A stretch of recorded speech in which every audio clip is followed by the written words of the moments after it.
I didn't actually explain how I mounted the shoulder straps to the chest part.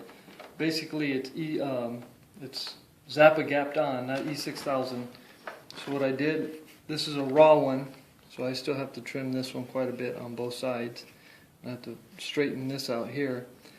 But once that's done and it looks cleaner like this one, I'll just get a piece of plastic and make sure it's the same length. I'll cut it here. I'll glue 3 pieces, 1 and then 2, and then the third one will pretty much be right here. What I'm trying to do, because there's a big hole in here, is make an area where I have more area to glue down right here.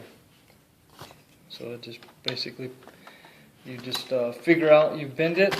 So you just sit here, you bend it, get that arch going. Once you have the arch going as much as you want, you just, whoever you're doing it for, or if you're doing it for yourself, you just put it like you put it on your shoulder. Once you got it curved around your shoulder and you got it all cut out and you have the piece put in, you want to basically try to get whatever of these notches you have in the front, you want to try to emulate the same thing in the back. So on mine, I think I have 2 or 3. So I have 2 or 3 after this, and then I have 2 or 3 after this edge right here, so that they're both equal. And I just put the kicker right here, I spray it on here, and then on this side I put the Zappa gap. And I keep it this way because the kicker can run on the armor, it's not going to ruin the armor. The Zappa gap will make marks on your armor.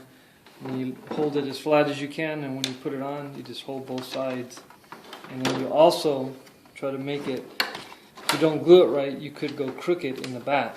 So you got to make sure when you put it in, you kind of hold both of them at the same time till you have that front and back is lined up. Then you just come over here and hold both ends until it's dry. Do that with both ends.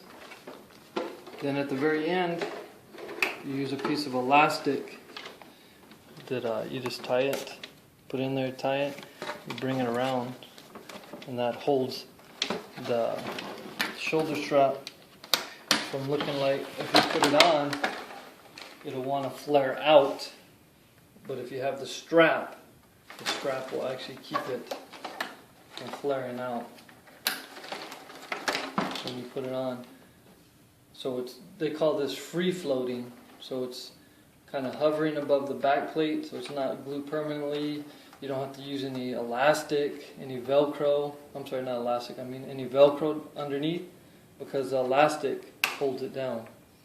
When you take it off, you just move the elastic out of the way, and you unsnap it. You can leave the other side in, and when you actually open the chest up, it'll pivot on the other side.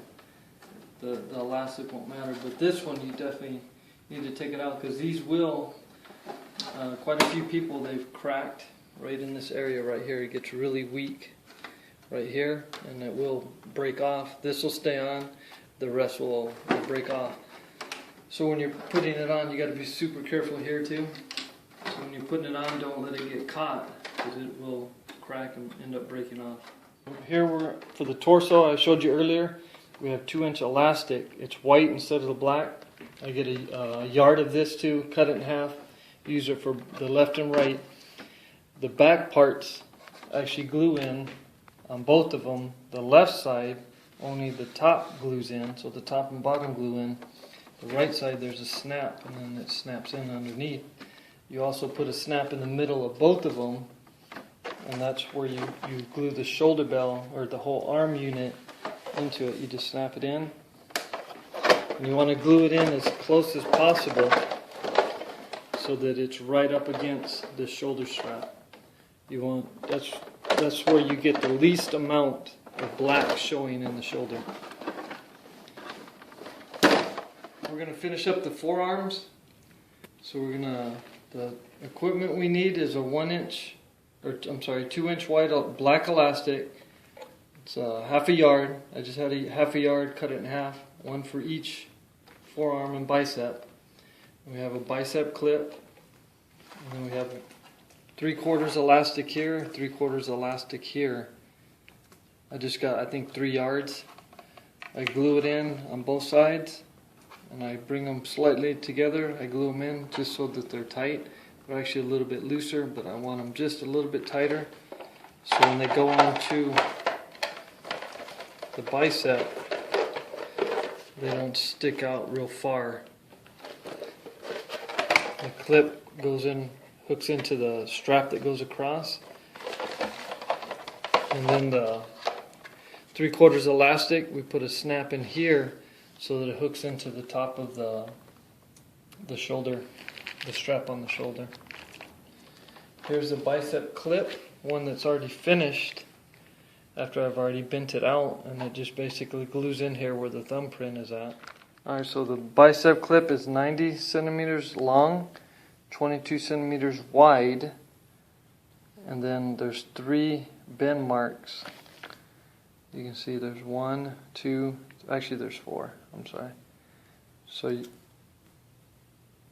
the first one is 12, the second one is 10, the next one is 17, and then I forgot, oh wait, actually, yeah, it's on this side. I forgot to measure it, but the third one's right here. And I have these 3 on this side because they bend in. This one bends the opposite way. Actually, this one bends the opposite way, that one bends the other way. So this one is probably about 8, I think, 5 to 8. But if you look on FISD, they have the exact measurements. So once you're done, it just glues into the back. And then obviously you want to get rid of all the return edge on here. You don't want any, you want it all smooth here on both sides. Here you want just a minimal amount of return edge. Here a minimal amount, and then the arm a minimal amount. But where your wrist actually goes into, you want it flat. You don't want any edge there because your wrist goes through. It's easy to go through, but once you pull it out, that's where it rubs you. So they, in the movies, they took out all the return edge just so that you can take it off. I'm going to make it as easy as possible. Plus, when you bend your arm, it's going to push up against your wrist. And then another common mistake that most people use, what they'll do is they'll glue in the inside here, and they'll glue this bicep way too high. So this actually helps you align the bicep up with the shoulder bell. So when you put it on, it's not going all the way up into your underarm. It's barely a little bit off where your elbow bends. This is on the other side of your elbow, and then you have very minimal wrist showing right here. So when everything's in, you have just a little bit of black, only where you're bending. And you have very little bit of black here, because once you snap this into your shoulder, then it keeps it right there. So very minimal black. And how much of this is showing? What you want to do is you want to try to line these two up as close as possible, but you want to be able to bend. And if you got a bigger arm in your forearm area, you want to be able to bend in this part right here. You don't want it to pinch you. So once you put it in, you don't want this part pinching. So you want to keep it at a comfortable distance. But don't have this all the way up and then this all the way down, and I'll have a lot of black, or the opposite where there's a lot of black here and not. So you want to keep it right about where your elbow bends.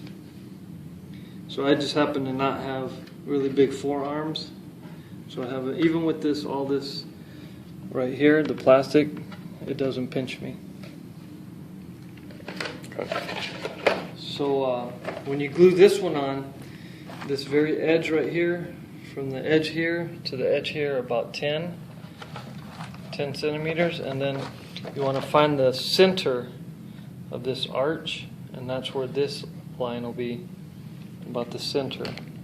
So that way you kind of get to the straight. These are really hard to put on. What I tend to do, I have a really long, not pliers, but they come in here, and they're like vice grips. And I put them in from behind, and I clamps it down. So it clamps down right about here, so it sticks all the way in. I clamp it, and then I glue the one in. And then the other one, then I can just bring something and clamp it here, and one to clamp it here. And what I use is just Zap-A-Gap and kicker, because if you use the E6000, then it takes about 24 hours for it to dry fully. So I use Zap-A-Gap here with kicker, Zap-A-Gap here with kicker, Zap-A-Gap. Well, I Zap-A-Gap everything pretty much. But if you wanted to, if you're not real comfortable, all these that you put in here, this is Zap-A-Gap, so it's not going to come off. You can push it as hard as you want, and this won't come off. Good thing it won't come off. If you're a novice builder and you use Zap-A-Gap and you screw up, it's going to be really hard taking it off. If you use E6000, the stuff just peels right off. That's a bad part too, is if you catch it on something, you could rip it all the way off. Same thing with these. If you have E6000 and you pull too hard one way or the other, they could come undone. But this, compared to building the whole thing, these are the easiest parts. You can just go to Joann's or Walmart, get some more elastic, and replace these, no problem, for very cheap.